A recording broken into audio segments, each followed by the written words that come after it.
Hi folks, this is your MWIS Planning Outlook with our latest longer range thoughts.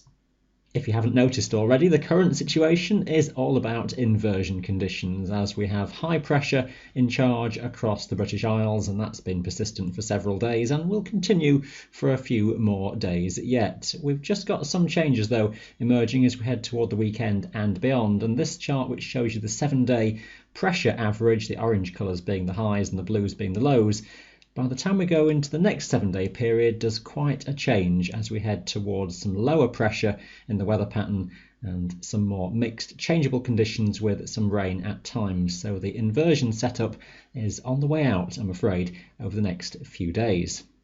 The temperature patterns at the moment in relation to the seasonal averages, this is 5 days taking you through the weekend, and it's quite close to average for this stage in October. Feeling a bit cool if you're in low cloud and murky conditions, but where some sunshine comes through, feeling more pleasant.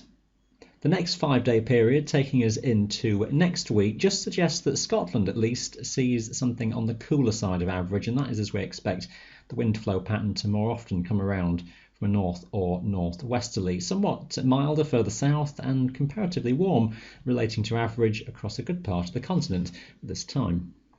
Looking at the details closer to home though, and this is how the next few days pans out, with high pressure dominant and the inversion setup still very much in play. And for Wednesday, higher terrain above around 800 or 900 metres pretty widely across the country will be above the cloud layer. That will vary in extent in place to place, with some patchy fog even lower down early on.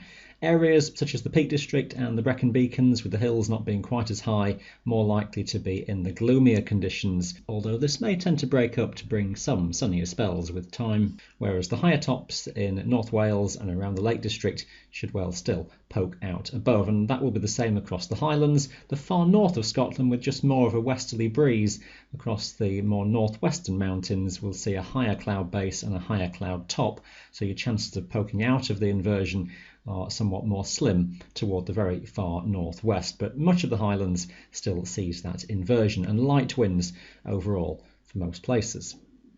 On the face of it, not much changes on this chart into Thursday. It's still a settled weather pattern, but the pressure values are just gradually falling, and that means that less of the air is pressing down through the atmosphere, and as a consequence the inversion level will tend to rise higher up gradually. Now early in the day, I suspect much like Wednesday, the higher terrain above around 800 or 900 metres will still be in the clear, with areas of low cloud lower down, but that level tending just to drift a bit further up during the day, and meaning things get more and more marginal on the high summits for poking out above.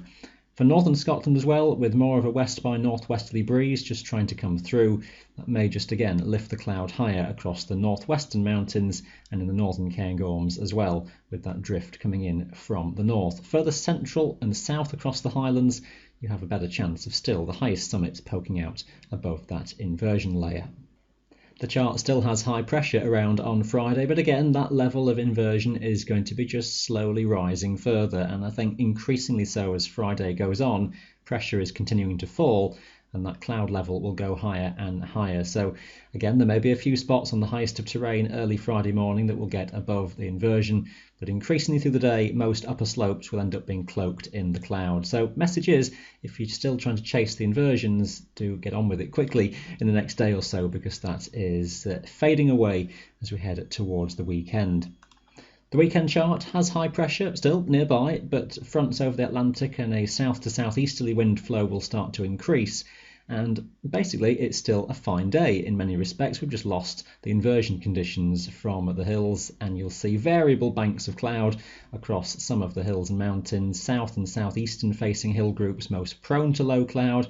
Further north of the major hill groups you'll get the better breaks in the leeward side of the mountains given this wind direction. For most places it will be a dry day, and there will be some sunnier breaks coming through. Just notice the strengthening of the breeze across those western regions, though will start to feel quite gusty around Wales and the western coast of Scotland.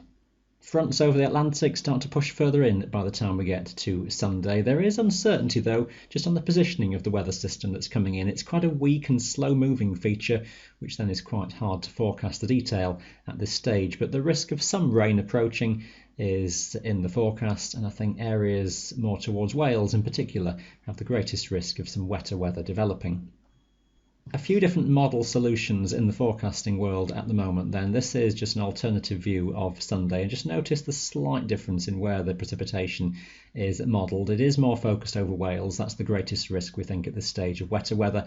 Less rain showing further north, and it could well be that west and northwest Scotland actually gets away still with a dry and fairly bright day. Further east and south across Scotland, with an east to southeasterly wind, you're in the line for areas of low cloud and some drizzly conditions most likely coming in. Could well be that England and Wales' more central parts do turn pretty wet by this time, with low pressure in charge, and some stronger winds too, easterlies across Scotland through Sunday and onwards into Monday. That easterly wind across northern England as well. Here also the risk of some rain. That detail is highly uncertain, so keep a close eye on forecasting by this stage. Early next week is going to be a complicated mix with weak areas of low pressure nearby. There's high pressure toward the north, but nowhere near enough to give us an inversion by that time. Best of conditions could well be toward the west of Scotland, as that more easterly wind flow pattern shows signs of continuing for a day or so there.